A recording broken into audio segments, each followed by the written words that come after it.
Hello mga kalingap, for today's video mga kalingap, mag-update tayo kay Kalingap Ido yung tungkol sa pabahay, no? Ngayong araw mga kalingap, panibagong reaksyon tayo. Nabigay lang tayo dito ng konting reaksyon dito sa sinasabi ni Kalingap Ido tungkol sa pabahay. Totoo naman talaga mga kalingap, ang hirap talaga magpabahay sa totoo lang, no? Sa mahal na materialis ngayon, ang aking bahay nga hindi pa tapos hanggang ngayon, ilang taon na. Tumanda na tayo dito sa ibang bansa pero yung pabahay natin hindi pa tapos dahil hindi talaga basta-basta guys magpabahay. Grabe, lalong-lalo ngayon, napakamahal ng materialis ngayon. Sa panday pa lang wala na wala ka na Ang hirap talaga, ang hirap sa totoo lang, no? Pero bago dyan natin pag-usapan, batiin ko muna kayo ng magandang araw, magandang gabi kung saan sulok ng mundo tayo naroroon ngayon, mapa Pilipinas, mapa Mindanao, mapa Luzon, mapa Visayas, mapa OFW. Kamusta tayo mga kalingap? Ang hiling ko lang, sana ay nasa mabuti tayong kalagayan and good health lang tayo palagi. At ito pa, pakisubscribe ang ating ama ng Kalingap, Bal Santos Matubang, Ate Idna Vlog, Kalingap Rab, Kalingap Ido, Tagtapya Matubang, charity vlogger sa buong mundo na tumutulong sa ating kababayang mahirap. At nandyan din po ang Kibos at Tractors at kasama na may Tractor sa KCC. Suportaran natin mga kalingap. At ang inyong lingkod na laging naglalambing sa inyo at huminga na support, Jasmine Survive channel. Kung di ka pa nakasubscribe, please subscribe and don't forget to hit the notification bell para updated ka sa aking mga video na in-upload mga kalingap. At kung bago ka pa lang, ikaw din ang gawin mga kalingap, paki-subscribe and click the notification bell.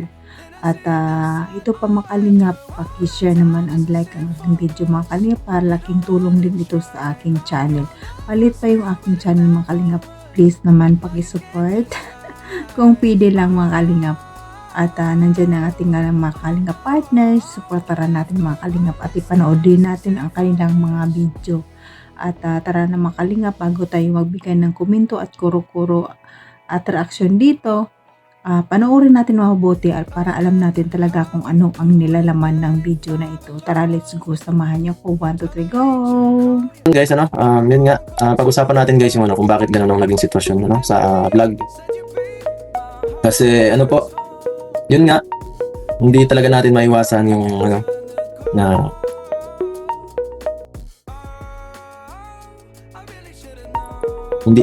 hindi makagawa na maiwasan yung minsan may mga times na hindi talaga natin kayang ipilit yung mga bagay-bagay na kagaya po niyan. Yung lalo sa pabahay guys. Okay, shoutout Ma'am Cornelia Modina. At ang napangako ko naman po talaga pala early at sa iba kong mga beneficiary is sa mga students, pag-aaral po talaga yan. Yung pag-support sa kanila sa pag-aaral, yun talaga pinaka-main goal ko is makatapos sila. At swerte na lang kung sakaling may may mag-back up sa mga kagaya niyan. Kasi kung sausuluhin ko po guys, kakayanin ka, so mas makakawa talaga yung channel pag ginawa ko yun, talagang pwedeng masira. Kasi mag-iba't magpabahay ngayon guys, mag-iba't lalo na ramdam ko sa ginawa kong pabahay, yung sa ginagawa kong bahay ngayon, halos aabotin ng 800 kasi may pulido po kasi talaga. Pero kahit mga sakto lang, kahit mga substandard, baka umabot pa rin yun ng sabihin ka ng mga 300, 400 ganyan, masakit pa rin yun guys. Kung susuluhin tayong mga ganung bagay. So ako naman po kasi guys nung times na yun kasi pangako lang naman po kasi yun ang sponsor sa kanila. At syempre bilang naman ako na medyo hindi pa sanay sa ganung klaseng naniwala man po ako na parang ganito, sige natin. Tuwa ako kasi kala ko matutupad po. Pero syempre base sa mga napapansin ko rin sa mga kasamahan ko, hindi ko pwedeng i-disregard yun po. Dahil marami po akong kasamahan na nagpabahay at halos nangawawa po sila lahat. Halos yung mga kulang sa support ng mga taong maano sa kanila, magtutulong susuporta daw sa pabahay. Mga ganun kasi minsan, masasabi, papangakuan ka na, ay sige, tutulungan kita. Tapos pag naghirap na hindi nakakayanin ng sustento doon sa bahay, mga paid na lang at naiiwan sila sa ere. At mahirap yung ganung klaseng sitwasyon na wala kang pera na hawakan tapos nasimulan mo na. Medyo nakakahiya din doon sa papagawan mo sa mga viewers. At ayoko naman ganun ng pagbababae. Baka sabihin ka lang 20% ng nagawa mo, parang sa tangka lang. Hanggang gano'n lang. Hollow blocks lang. At least sana kung kahit hindi man sana matapos, at least nagkaroon ng forma talaga ng kahit ang kulang na lang sana yung pinto, bintana, mga gano'n lang sana pero kung hindi talaga magkaroon ng formang maayos, ay ayoko mapasubo sa ganyan. Kasi ako magbibitaw talaga ako, kasi lang kailangan ko rin ng backup pag ganun. Ayoko nung akong mafo-focus talaga sa mahal po kasi talaga materialis mo. Sa totoo lang po talaga. Swertihan lang po kasi talaga yan, po. Pero sa totoo lang po, napakaswerte na lang ng mga tinutulungan natin. Kasi yung makapag-aral ka lang nang wala kang isipin yung magulang mo. Tapos, malaking bonus na yun. Tapos ganyan na, yes po, hindi po talaga dapat, mahirap po talagang pilitin ang mga ganyang bagay. Oy, Ma'am Sir Rayong, salamat po. Mahirap po pilitin.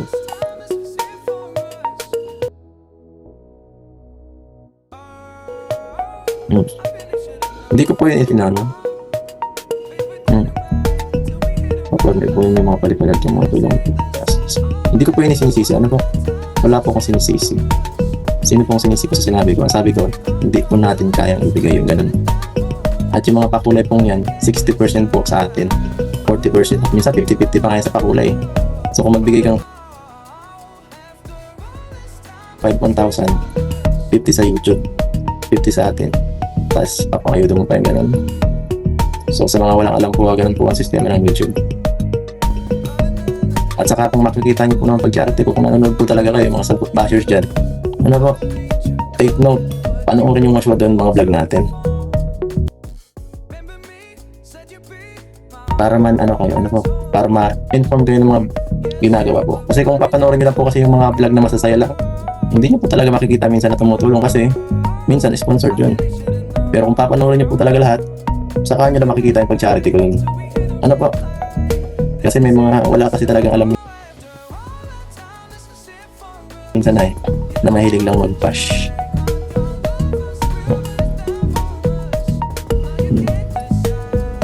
Yung mga walang alam, sila yung marunong malakas magsalita. Sila yung pag nabigyan mo, pag nagpaalam mo yung mga totoong nagagawa mo, nagmumukhang ewan.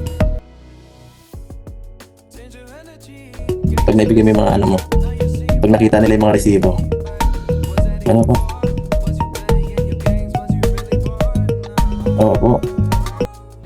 So, ayan mga kalingap, napanood nyo naman ang sinasabi ni Kalingap Ido, di ba?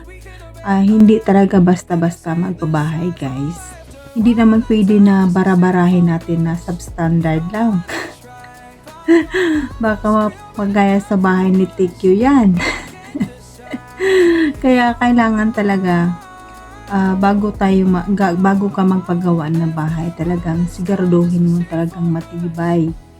Pulido ang paggagawa. Kaya nga sabi ni Kalingap Ido, hindi basta-basta, hindi ganun-ganun lang na pagsabi natin pabahayan.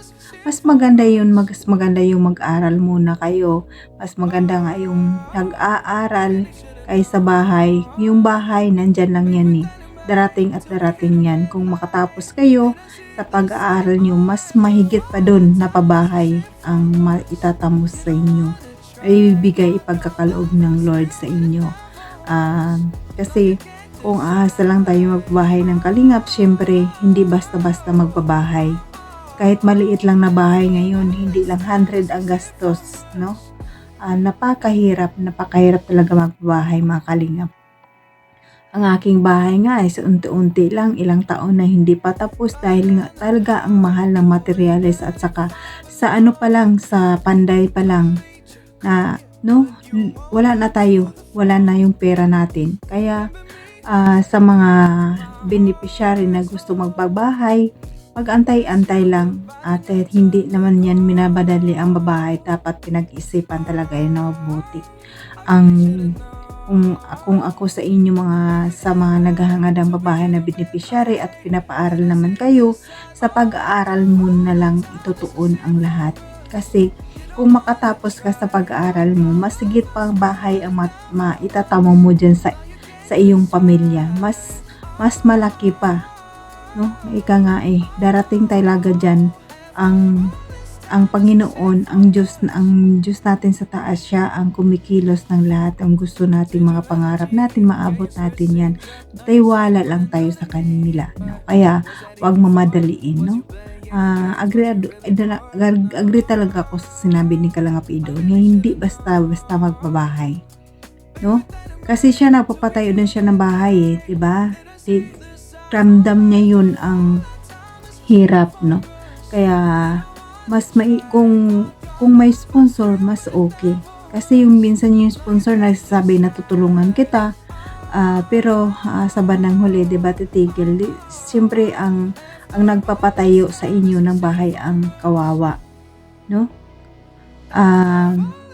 Napakahirap talaga, no? Kaya antay-antay lang, huwag tayong magmamadali magpabahay. No, mas maganda yung pabahay na pulido at hindi substandard ka nga, baka magagaya lang sa bahay ni Tikyo yan, 'di ba? Sa kay Tikyo, 'di ba, mas maganda yung bahay niya pero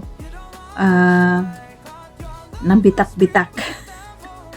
Sinisisi na naman sa Kalingap ang substandard na yan. Nakita naman natin na ang pabahay ng mga Kalingap, ang maraming napabahay pero hindi naman nakagaya sa kanya, nagkabitak-bitak. Ang ibig sabihin yun, ang karma na yun talaga sa kanya. Kasi sobrang mapagpataas na siya ngayon, lalong-lalo na ayun, marami nagpapalipad sa kanya, yung mayabang pati ang nanay niya, hindi daw sila humingi ng tulong. Kalingap daw ang lumapit sa kanila para tulungan sila. Wow, di wow, no? Sana wag naman ganyan ng mga beneficiary ni Kalampido, wag kayong mamadali. At ibibigay ni Lord ang nihiling yung pabahay. Antay-antay lang sa tamang panahon. Hindi minamadali ang pabahay kasi ang hirap ng materialis ngayon. Ang mahal, sa panday pa lang wala na, di ba? No? Kaya pag-isipan mabuti. Kaya hanggang dito na lang mga Kalingap ang aking video. Paki-like and share mga Kalingap para suwak sa paglasa ng YouTube ito. At pasalamatan ko ang ating mga bagong subscribers, mga silent viewers natin at mga viewers, mga sponsor na laging tumutulong sa Kalingap.